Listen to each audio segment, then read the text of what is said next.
University. My responsibility was project leader, or the senior project engineer.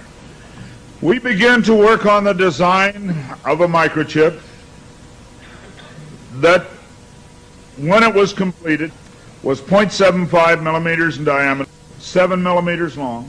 It was the size of 1/4 of a grain of rice. Again, I want to say that I was not a Christian, and there were no Christians there.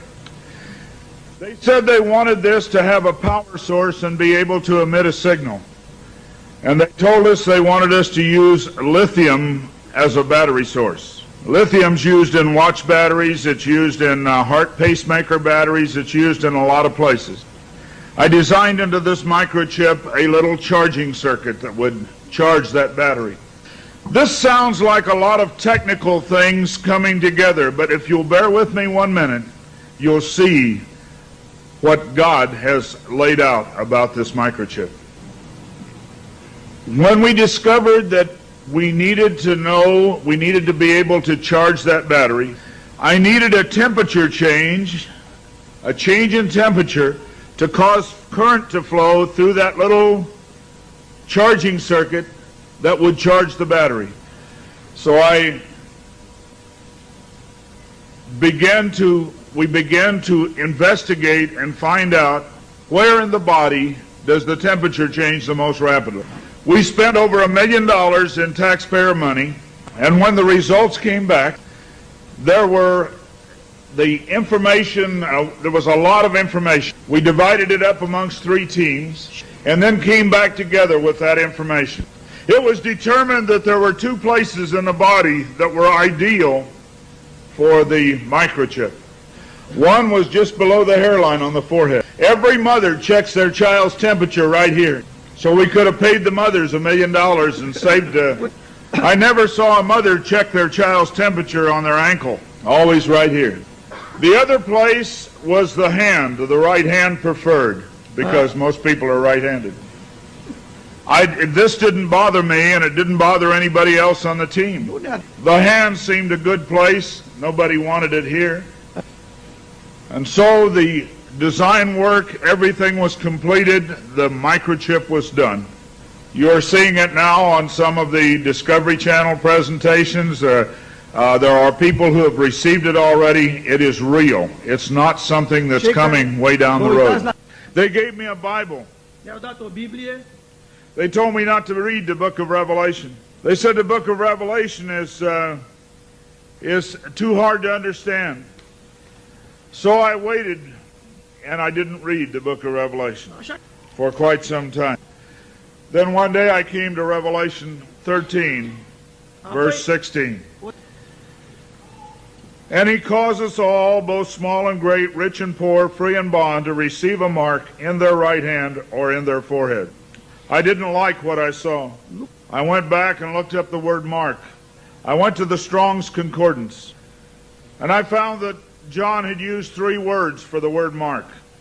Charagma, charicature, and charax.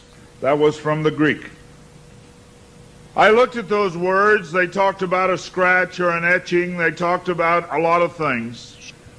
And I said, God, this isn't it. We didn't do it. He said, go to the word for 666. The word is chixastigma. In the Greek, it says to go to 4742 as a cross. The last half of the word chixastigma. And when I looked at what it says stizo, i.e. to stick, to prick, a mark incised or punched into for recognition of ownership. I thought about the little injection tool. The end of it is called an incisor. I began to weep and I began to cry, and I said, oh God, what have we done? I couldn't believe that this lined up with what we had developed. And I began to run from God. I didn't run away from the church, I ran into the church. I tried to do as many things as I could to atone for this. But I want to tell you something, as God is my witness here tonight, this got in the way. Money got in the way. I had beautiful homes overlooking the lake. I had all the things that I wanted. And I ran because of the money. My ability to go and get $250,000 in research money took me away from telling the message. I ran for many years. What I want to tell you is that this is real. The microchip implant is real. Credit cards are failing. They can be counterfeited. The new smart card can be counterfeited. They can be stolen. They can be lost. All kinds of things can happen to a card. But you cannot lose your hand. Very quickly they're going to move to this being in the hand. And I tell you, as a Christian, you cannot take this. No matter what anybody says, God's Word says you cannot take it. No matter what they try to talk you into, God's Word says don't take it.